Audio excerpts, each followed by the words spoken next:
नमस्कार, मैं CS भारद्वाज। सभी दर्शकों का स्वागत है।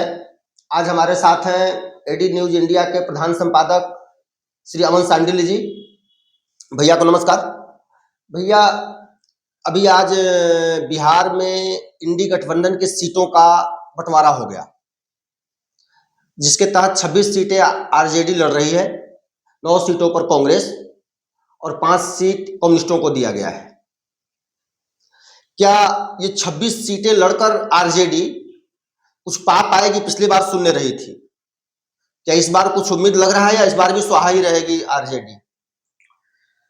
जी नमस्कार। देखिए, सबसे अगर हम बिहार में जो सीट का बंटवारा हुआ है और जिस तरह का गठबंधन चल रहा है, एक तरफ एनडीए है और दूसरी तरफ इंडी अलायंस है, और दोनों के बीच में टक्कर है।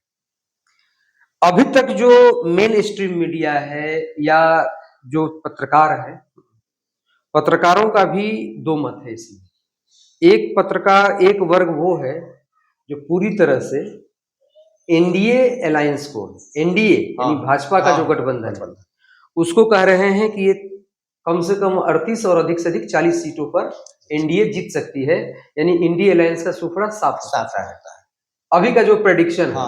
लेकिन कुछ वैसे भी लोग हैं जो इससे सहमत नहीं है, यहां तक कि मैं भी इस बात से सहमत नहीं। राष्ट्रीय जनता दल को आप कांग्रेस को हल्के में ले सकते हैं बिहार में, ठीक है, लेकिन राष्ट्रीय जनता दल को और जो कम्युनिस्ट पार्टियां हैं उनको आप हल्के में नहीं ले सकते। इनका अपना जनाधार है। आरजेडी का एक मुश्त फिक्स वोट बैंक है। ये अलग बात है कि इस हवा में अगर मोदी की लहर चल गई तो उसमें अगर ये कामयाब हो गए राष्ट्रीय जनता दल के वोट बैंक में सेंग लगाने में, यानी यादवों को भी बांटने में और मुसलमानों को भी बांटने में, वो वैसी फैक्टर भी अगर इसमें चल गया तो ये अलग बात है। हो सकता है बहुत बड़ा चमत्कार हो जाए तो 40 का 40 सीट एनडीए के खाते में चला जाए, झोली में चला जाए। कांग्रेस ठीक है, एक मिनट, लेकिन मुझे ऐसा नहीं दिख रहा है। राष्ट्रीय जनता दल मजबूत हुआ है, उसके वोटर्स जो है उसके साथ इंटैक्ट हैं, और साथ साथ कम्युनिस्ट पार्टी का जो वोट बैंक है कुछ जिलों में, जैसे कि भोजपुर, अरवल, जहानाबाद, गया, ये सब ऐसे जिले हैं जहां कम्युनिस्ट पार्टियों का अच्छा खासा बोलबाला है। इसको आप कमतर नहीं आ सकते। ये परिणाम बदल सकते हैं। ये जो प्रेडिक्शन है कि 38 सीटें एनडीए ले जाएगी, 2 सीटों पर इंडी अलायंस जीतेगा, मुझे नहीं लगता है।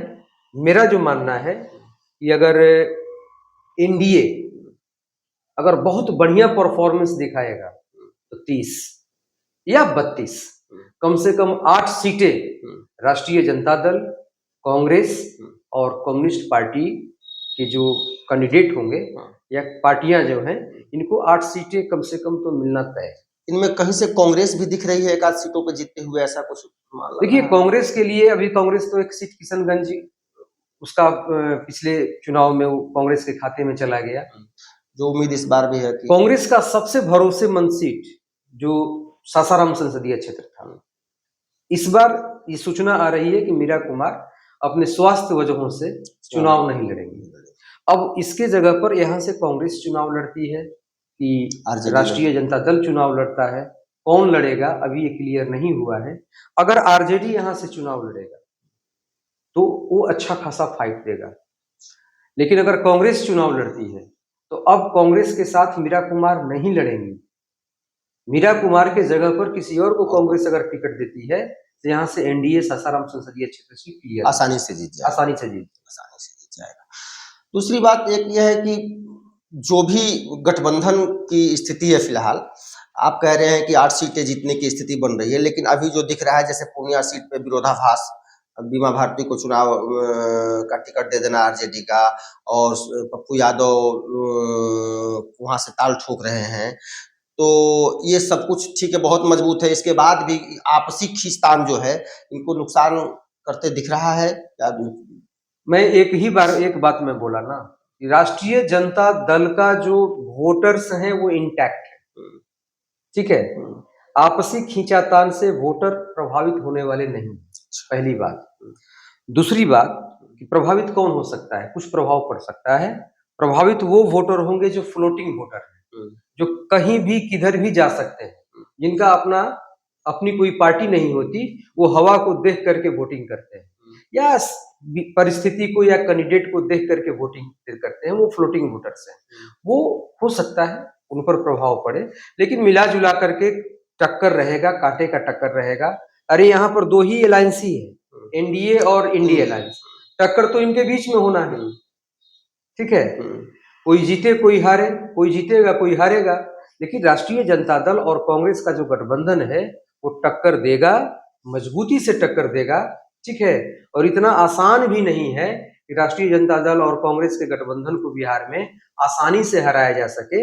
ये अलग बात है कि 40 का 40 सीट एनडीए के पास चला जाए, लेकिन कड़ी मेहनत के साथ लड़ना होगा एनडीए को। आसानी से 40 सीटें एनडीए के झोली में नहीं जाएंगी। मोदी जी ने जिस तरह आपने एक चीज कहा कि यादव वोटर्स और मुस्लिम वोटर्स की जो है इंडी गठबंधन के साथ अटैक्ट हैं, मोदी जी ने जो भी काम किया है अब तक, क्या इससे यादव और मुस्लिमों का कुछ वोट बीजेपी नहीं दिख रहा है? नहीं, मैं बता रहा हूँ, अगर कोई भी विश्लेषक इस पर, राजनीतिक विश्लेषक मान करके चले कि 10% 20% यादवों का वोट या मुसलमानों का वोट भाजपा के साथ चला जाएगा, तो इस आधार पर नहीं जाएगा कि मोदी जी ने बहुत बढ़िया काम किया। याद रखिए, बिहार में जो वोटिंग का पैटर्न है, विकास एक मुद्दा हो सकता है, लेकिन यहाँ जाति एक विशेष मुद्दा है, और उस जाति के जो दबंग नेता हैं वो एक विशेष, वो एक मेन फैक्टर में होते हैं, फैक्टर है वो। लालू प्रसाद यादव बिहार में नीतीश कुमार या भाजपा की सरकार या कोई भी कितना ही काम कर ले, लेकिन यादवों का एकमात्र नेता लालू प्रसाद यादव है। पप्पू यादव इतना संघर्ष किए, आज तक यादवों ने कभी पप्पू यादव को अपना नेता नहीं माना, अभी तक नहीं माना। आज पप्पू यादव क्या है, दूध की मक्खी की तरह है, ठीक है। 3 बार पार्टी बनाए हैं, तोड़े हैं, विलय किए हैं, कभी आरजेडी में, कभी किसी में, कभी ये तीसरी बार विलय किए हैं कांग्रेस में, तीसरी बार विलय किए कांग्रेस में, ठीक है। खैर उनकी पत्नी तो पहले से कांग्रेस में है। तो अभी राष्ट्रीय जनता दल जो है पप्पू यादव को बहुत कुछ घास देने के, क्या कहते हैं उसको, भाव देने के तैयारी में नहीं है, घास डालने की तैयारी में नहीं है। पप्पू यादव को औकात दिखाना चाहते हैं तेजस्वी जी कि यादव का नेता मतलब तेजस्वी यादव, लालू यादव, पप्पू यादव नहीं जी। और किसी भी कीमत पर पप्पू यादव को तेजस्वी यादव या लालू प्रसाद यादव वो तो है आगे बढ़ने से रोकने का ही प्रयास करेंगे, आगे नहीं बढ़ने। मतलब यहाँ के यादव की स्थिति यह कही जा सकती है कि लालू यादव के परिवार से ही कोई, चाहे वो जैसा भी हो, जो भी हो, बुरा हो, मानसिकता वही है, लेकिन कुछ प्रतिशत, जिसको कि विश्लेषक कह रहे हैं, कुछ प्रतिशत वोट टूट सकता है। कौन टूटेगा? अगर कोई यादव कैंडिडेट है, जैसे पाटलिपुत्रा से रामकृपाल यादव हैं, वहां यादव डिवाइड हो जाते हैं 2 पार्ट में, क्या जो ठीक है, या नित्यानंद राय उजियारपुर से चुनाव लड़ेंगे, वहां डिवीजन होगा यादव का, ठीक है ना। तो ऐसे सीटों पर जहां यादव कैंडिडेट हैं और प्रभावशाली कैंडिडेट हैं, तो वो कुछ क्षेत्रीय मुद्दों को लेकर के या कैंडिडेट को देखते हुए डिवीजन हो सकता है, या कैडर का जो वोट है वो बीजेपी में आ सकता है, ठीक है। या किसी वजह से जो यादव नाराज है राष्ट्रीय जनता दल से या उसके नेतृत्व से, तो वो बीजेपी का वोटर हो सकता है। लेकिन अगर एक पूरे संपूर्ण परिप्रेक्ष्य में लीजिएगा, पूरे बिहार के परिप्रेक्ष्य में लीजिएगा, अधिकतम वोट ये संभव नहीं, अधिकतम वोट आरजेडी के पास जाएगा। मतलब यादवों को परिवारवाद से कोई गुरेज नहीं है बिहार में अभी भी। यादव, अच्छा एक बात बताइए कि बिहार, मैंने क्या कहा कि बिहार की जो सियासत है, यादव हो या कोई भी जाति, यहाँ जाति पर वोट पड़ता है। बात को समझिए, सिर्फ यादव इसके लिए दोषी नहीं है। बिहार का जो समीकरण है ना, या सामाजिक जो परिवेश है यहाँ का, वो जिम्मेवार है। यादव को ही हम दोषी क्यों ठहरा रहे हैं? दोषी नहीं ठहरा रहे। हर जाति, जितनी भी जातियां हैं, उसके कैंडिडेट अगर खड़े हो जाते हैं, ठीक है, तो उसको वोट जाता ही है और जाएगा ही। दूसरी बात कि यही हाल मुसलमानों का भी है। ओवैसी फैक्टर काम कर भी सकता है, नहीं भी कर सकता है। काम कर गया तो सीमांचल में एनडीए निश्चित तौर पर निकलेगा, अगर काम नहीं किया तो सीमांचल में चांस है 3-4 सीटों पर एकदम नेक टू नेक फाइट होगा, कांटे की टक्कर होगी। एक प्रश्न और मन में आ रहा है कि सासाराम की चर्चा हमने की, हम लोगों ने, तो बीजेपी ने भी अपना प्रत्याशी बदल दिया है और उम्मीद है कांग्रेस भी यहाँ से मीरा कुमार स्वास्थ्य के कारणों से नहीं चुनाव लड़ेंगी, तो कांग्रेस का भी प्रत्याशी निश्चित रूप से कोई ना कोई दूसरा होगा, बदलेगा। तो क्या ऐसी स्थिति बन सकती है या बन जाए कि जो बीजेपी के निवर्तमान सांसद जो है छेदी पासवान जी, ये नाराज होकर के या किसी भी कारण बस कांग्रेस का टिकट इनको मिल जाए या पा जाए, क्या ये बीजेपी के प्रत्याशी को टक्कर दे पाएंगे?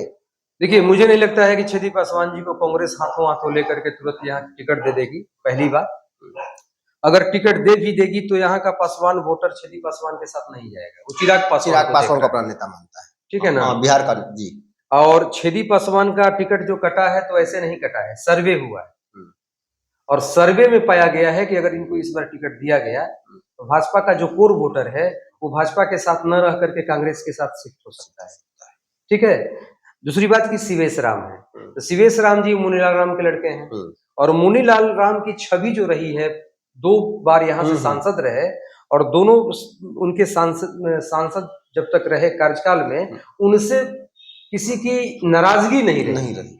ये अलग बात है कि अलग बात है कि 2014 में उनका टिकट कट गया, वो चुनाव नहीं लड़े, लेकिन उनसे नाराजगी नहीं रही। तो शिवेश राम में लोग मुनीलाल राम की छवि ही देखते हैं, तो हमको लगता है कि भाजपा के लिए एक सुटेबल कैंडिडेट है और मुनीलाल राम को लेकर के, ठीक है, थोड़ा सा दलित वोट में महादलित का जो वोट है ना, जिसको रविदास वोटर कहते हैं, ये लोग बहुजन से कटेंगे और निश्चित तौर पर बीजेपी में ये शिफ्ट होंगे।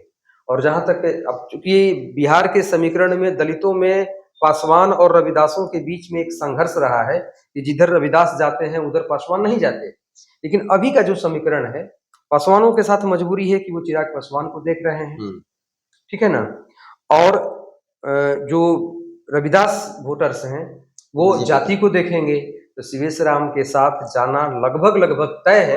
उस आधार पर कह सकते हैं कि शिवेश राम का सासाराम संसदीय क्षेत्र से आसानी से निकल जाना, आसानी से तो मैं नहीं कहूंगा, लेकिन जीतना तय है। 50,000 से जीते या 1 लाख से जीते, लेकिन जीतना तय है। दूसरी बात एक चीज और है कि लालू परिवार में भी कुछ उनकी बेटी जो है उनको एक टिकट दिया गया है, जो रोहिणी आचार्य हैं, और इधर बीजेपी जो है वो परिवारवाद को राष्ट्रीय मुद्दा बना चुकी है और इसको लोग समझ भी रहे हैं कि निश्चित रूप से भारत की कुछ पार्टियां, 1-2 पार्टियों को छोड़ दिया जाए तो लगभग अधिकतर पार्टियां परिवारवाद से घिरी हुई हैं, मतलब डूबी हुई हैं परिवारवाद में। तो मोदी जी और लोगों के परिवारवाद पर इतने गंभीर सवाल उठाने के बाद भी अब परिवार से ही कैंडिडेट बनाना और परिवार को फिर सांसद विधायक मंत्री के लिए आगे बढ़ाना, या क्या इन लोगों को परिवारवाद से भय नहीं है? नहीं, इसमें समझ लीजिए, जितनी क्षेत्रीय पार्टियां हैं और जो एक व्यक्ति द्वारा बनाई गई पार्टी है, चाहे वो समाजवादी पार्टी हो, राष्ट्रीय जनता दल हो, लोक जनशक्ति पार्टी, या आप जो भी है डीएमके हुआ, सपा हो गया, ये जितनी पार्टियां हैं, इसको बनाने वाला एक व्यक्ति रहा है, उसका खून पसीना सब कुछ लगा है, ठीक है, उसी के व्यक्तित्व पर उसके वोटर्स फिक्स हुए हैं। अब लालू प्रसाद यादव अपने बल पर यहाँ बिहार में राजनीति किए हैं और राष्ट्रीय जनता दल उस परिवार पर चल रहा है। आप एक तरफ सोचिए कि क्या अगर लालू प्रसाद यादव या उनका परिवार आरजेडी को छोड़ देगा या आरजेडी से अलग हो जाए और किसी और को सत्ता आरजेडी का कमान दे दिया जाए, तो वो आरजेडी को चला पाएगा? नहीं चला पाएगा, क्योंकि ये ऐसी पार्टियां हैं जो व्यक्तिवादी पार्टियां हैं, है ना, परिवारवादी पार्टियां हैं। इनके पास कोई नीति, कोई सिद्धांत, कोई विजन ऐसा कुछ है नहीं, ठीक है। ये राजनीति में बने रहना है, शासन करना है, इसके लिए पार्टियां बनी हैं। तो इन पार्टियों के बारे में कभी भी ये मत सोचिए ये परिवारवाद से मुक्त हो जाएंगी, क्योंकि जिस दिन मुक्त होंगी उस दिन ये बिहार से भी खत्म हो जाएंगे, तो बिहार भी इनसे मुक्त हो जाएगा। तो अगर आरजेडी का एग्जिस्टेंस बिहार में चाहते हैं तो परिवार का रहना जरूरी है, परिवार के लोगों का सांसद विधायक बने रहना जरूरी है, और यदि ये नहीं रहेंगे ये पार्टियां खत्म हो जाएंगी। और ये तब तक ये लोग बने रहेंगे परिवारवाद में जब तक जनता ये दबंगई के साथ कहेंगे कि हमारा बेटा, हमारी बेटी, हमारी पतोहू, हमारा साला, हमारा भगिना विधायक बनेगा, एमपी बनेगा, और आपको जो करना है कर लीजिए। और कुछ इनके वोटर ऐसे हैं, लालू प्रसाद यादव जी से सवाल किया गया था, कुछ विपक्षियों ने सवाल उठाया था, तो उन्होंने क्या कहा था कि राजा का बेटा राजा नहीं बनेगा तो चरवाहा बनेगा, तेजस्वी को लेकर के कमेंट किया गया था। बोला कि हम राजा रहे हैं, वो मेरा बेटा है, तो राज तिलक तो उसी का ना होगा। यानी बिहार में चाहे कोई कितना भी यादव दूसरा योग्य हो जाए, मुख्यमंत्री लालू यादव का बेटा ही। मैंने क्या कहा कि राष्ट्रीय जनता दल यादवों की पार्टी नहीं है, राष्ट्रीय जनता दल पारिवारिक पार्टी है, व्यक्तिवादी पार्टी है। लालू यादव के परिवार की पार्टी, अपने परिवार को आगे बढ़ाने की। जी हाँ, वो होगा ही, वो यादवों के हित की पार्टी नहीं है, उसको यादव समुदाय ने स्वीकार कर लिया है। जी बस आज के लिए इतना ही। अगले वीडियो में हम लोग फिर किसी न किसी गंभीर मुद्दे पर चर्चा करेंगे। नमस्कार।